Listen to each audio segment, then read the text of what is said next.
Selamat siang, selamat datang di Techminar by Kren. Nama saya Cynthia, moderator untuk Techminar hari ini sekaligus mewakili Kren Indonesia. Nah, teman-teman, nih kali ini Kren akan melaksanakan Techminar yang bertemakan How to Overcoming Failure.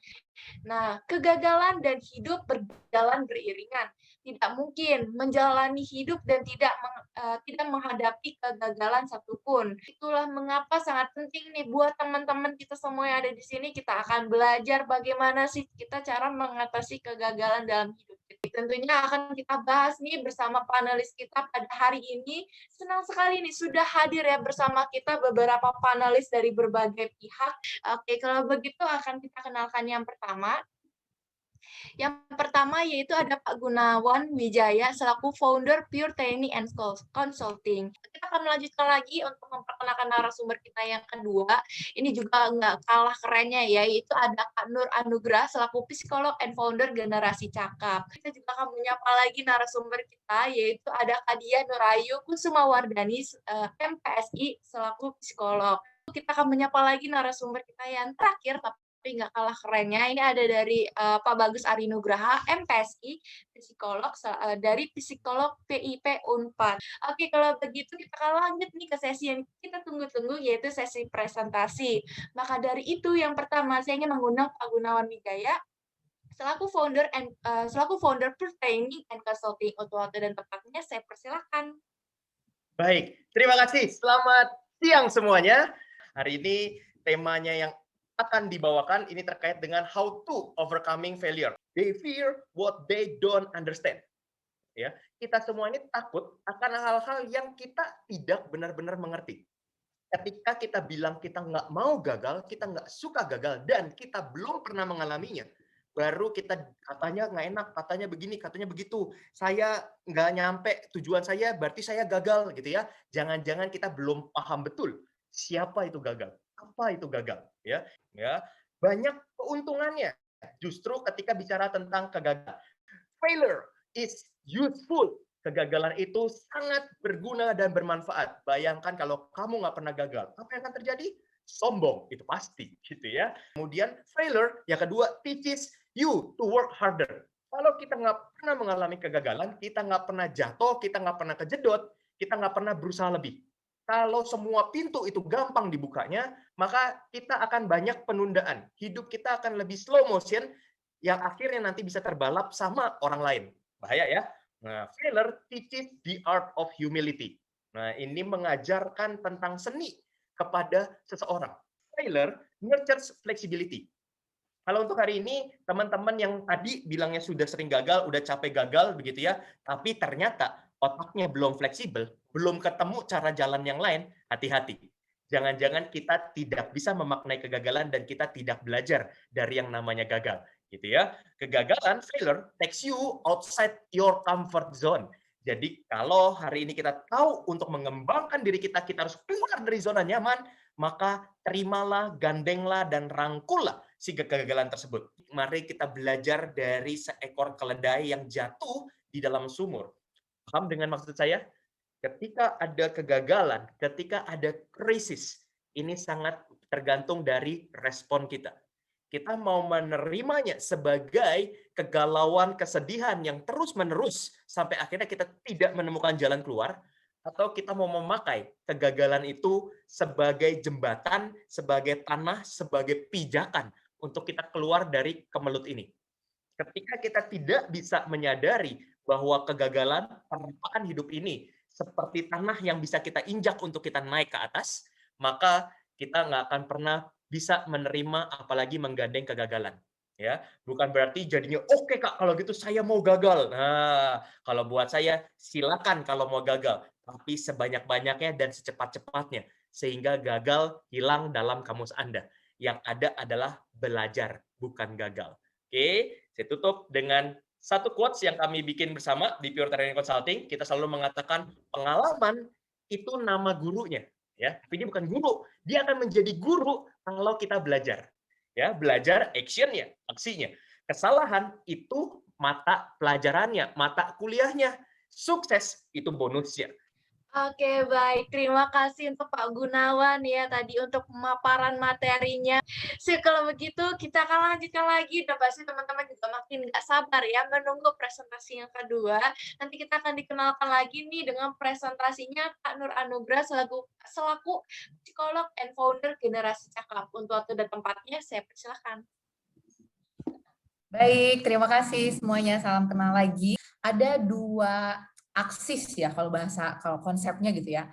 Ada dua hal yang perlu kita perhatikan ketika kita berada dalam situasi yang menekan, sulit, ataupun kalau bisa kita bilang kegagalan adalah sebuah pressure. Nah, pressure-nya bisa low, bisa high. Tapi dengan adanya pressure itu, sebenarnya manusia sudah dibekali dengan coping skills atau kemampuan kita untuk menangani atau keterampilan kita untuk menangani sebuah persoalan. Tapi pertanyaannya, coping skills kita yang kita miliki itu masih low, atau masih rendah, atau masih lemah, ataupun sudah tinggi gitu ya, sudah kuat. Di mana kita karena belum biasa, coping skill kita belum terasah atau belum terampil, sehingga hal tersebut akan menimbulkan anxiety atau kecemasan. Nanti akan dibahas ya sama kakak psikolog klinis, silahkan. Nah, selain itu, tadi kita punya state atau kondisi diri di mana kita menghadapi kecemasan. Selain itu, kita juga sebenarnya punya kondisi tubuh, kondisi diri, psikologis gitu ya. Kita boleh bilang strong mentality, punya mentalitas yang kuat. Kenapa seseorang bisa disebut mentalitas yang kuat? Karena dia punya beberapa coping skill atau beberapa keterampilan menghadapi berbagai tekanan, tapi mungkin tekanannya masih low sampai middle gitu ya, sampai tengah gitu. Tapi ada juga yang disebut dengan resilient. Resilient ini di mana ketika pressure yang tinggi, kita juga hadapi dengan coping skill yang tinggi juga. Tentu kita pengennya bisa overcome failure supaya kita jadi seorang yang resilient ya, punya resiliensi. Nah, resilience itu apa sih? Nah, ini adalah resilience.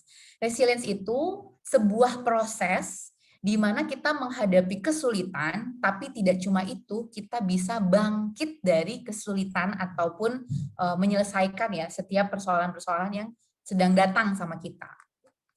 Ada 4 essential skills, sebenarnya di bukunya ada 7, saya coba rangkum jadi 4 essential skill atau basic ya, yang dasar kita miliki, yang perlu kita miliki untuk membangun yang namanya resilience. Yang pertama adalah self-regulation atau regulasi diri, bagaimana sih kita mengelola kondisi perasaan, apa yang kita respon, gitu. Itu adalah salah satu bentuk dari regulasi diri. Lalu untuk membangun resilience, kita juga perlu melakukan yang namanya analyzing causality. Kalau kita sedang menghadapi yang namanya kegagalan, boleh dong kita duduk sejenak, kita ambil waktu, dan jangan lupa tuliskan, kira-kira saya tuh gagal, saya sempat coaching tadi pagi, saya gagal masuk ke kedokteran Kak, gitu kan. Oke, kita coba tuh dianalisis, kenapa ya nggak masuk ke kedokteran misalnya. Lalu juga impulse control, kita coba bisa juga mengidentifikasi atau melihat kembali atau merefleksikan diri ketika saya sedang berada di kondisi tersulit, kondisi yang menekan, bentuk-bentuk respon-respon tubuh, respon-respon emosi juga bisa kita coba identifikasi. Lalu yang terakhir ada namanya self-efficacy, atau kayak kita bagaimana sih kita menghargai atau melihat ya, menilai diri kita. Lalu ada praktisnya, beberapa praktis yang bisa dicoba. Teman-teman boleh loh mencoba yang namanya mempraktikkan rejection.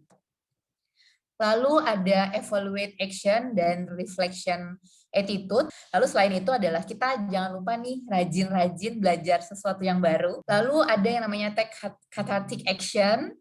Jadi nggak cuma mengambil jeda, tapi bisa juga sebenarnya redirection. Nanti teman-teman saya close untuk sesi ini dengan, kalau tadi yang mirip dengan Pak Gunawan, kalau saya ada quotes yang saya pegang adalah semakin banyak baca, kita akan semakin tahu. Semakin banyak mencoba, semakin kita paham. Tapi kalau kita semakin banyak gagal, sebenarnya kita itu semakin bisa. Oke deh, sip. Terima kasih untuk Kak Nur. Dan selanjutnya nih saya ingin mempersilahkan yaitu, Kak Diah Nurayu Kusumawardani, MPSI selaku psikolog. Untuk waktu dan tempatnya saya persilahkan. Oke, baik. Terima kasih banyak Cynthia atas bukaannya. Kalau saya di sini mungkin akan lebih banyak membahas mengenai gimana sih caranya biar kita bisa bangkit gitu ya. Bukan bangkit dari kubur, tapi bangkit dari kegagalan gitu. Nah, ketika kegagalan itu datang, coba teman-teman tadi mungkin berdasarkan apa yang sudah dipaparkan oleh Bu Nur ya, duduk sejenak. Kita refleksikan sebenarnya apa sih yang membuat kita itu gagal dan apa sebenarnya yang menjadi kegagalan kita. Nah, lalu kita analisis sebenarnya apa sih yang menyebabkan kita jadi gagal. Dan yang paling penting banget ketika kita menganalisis kegagalan adalah kita perlu seterbuka itu. Kadang kita suka menolak nih, dalam arti, masa sih gara-gara saya kurang pinter, masa sih gara-gara saya kurang belajar, perasaan saya udah belajar. Nah, kita terima semua faktor-faktor tersebut. Jadi, jangan ada penolakan gitu ya. Dan penuh keterbukaan serta kesabaran, karena memang ini akan membuka semua hal-hal yang tidak menyenangkan. Maka dari itu, analis kegagalan ini bukanlah sesuatu yang mudah dan menyenangkan untuk dilakukan. Makanya kita jarang sebenarnya untuk melakukan refleksi diri. Gitu. Nah, lalu ketika kita sudah tahu, ternyata saya perlu memperbaiki bagian A, ternyata saya perlu memperbaiki bagian B. Nah, lalu kita coba, oke, ini adalah hasil evaluasi saya mau coba deh di mungkin misalnya tes kedokteran selanjutnya gitu ya, saya mau coba untuk mempraktikkan apa yang sudah saya dapatkan berdasarkan hasil evaluasi. Lalu gimana sih sebenarnya kalau kita udah gagal, terus kita bisa bangkit nih gitu ya. Hal pertama banget yang bisa teman-teman lakukan adalah get support and get real. Nah, lalu yang kedua, focus on factors that you can control. Apa sih maksudnya faktor yang bisa kita kontrol? Yaitu faktor internal, sesuatu yang bisa kita lakukan secara sendiri. Nah, lalu yang ketiga, ini yang penting banget adalah take the responsibility and own the fear. Ambil itu kegagalan sebagai bentuk tanggung jawab dari kehidupanmu dan juga lawan rasa takutmu. Nah, ini ada beberapa hal yang bisa kamu lakukan ketika kamu gagal, yaitu pertama get support and get real. Nah, teman-teman bisa nih mungkin untuk mengontak psikolog gitu ya, atau tenaga profesional, atau mungkin cari teman yang memang bisa banget diajak untuk curhat gitu. Nah, lalu get real di sini ya udah hadapi faktanya seperti ini. Yang bikin kita sulit jadi move on dari kegagalan adalah ketika kita tidak mau menerima ini sebagai fakta atau kenyataan hidup. Lalu yang kedua adalah focus on factors that you can control. Nah, ini maksudnya gimana? Jadi ketika kamu gagal, kamu tenangkan dirimu, kamu buat nyaman dirimu, refleksikan diri, dan kemudian buat tujuan.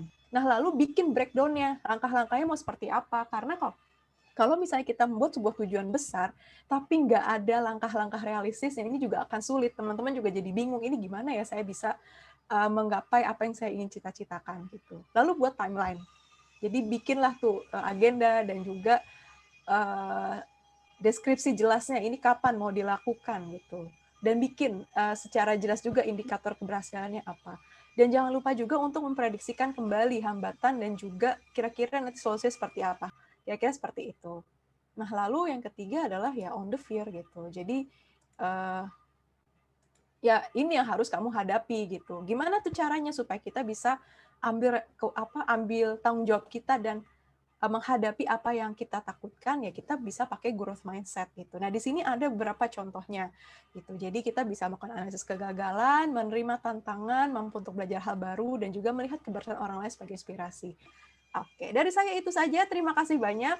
Saya kembalikan lagi kepada... Oke, terima kasih untuk Diah Nurayu ya.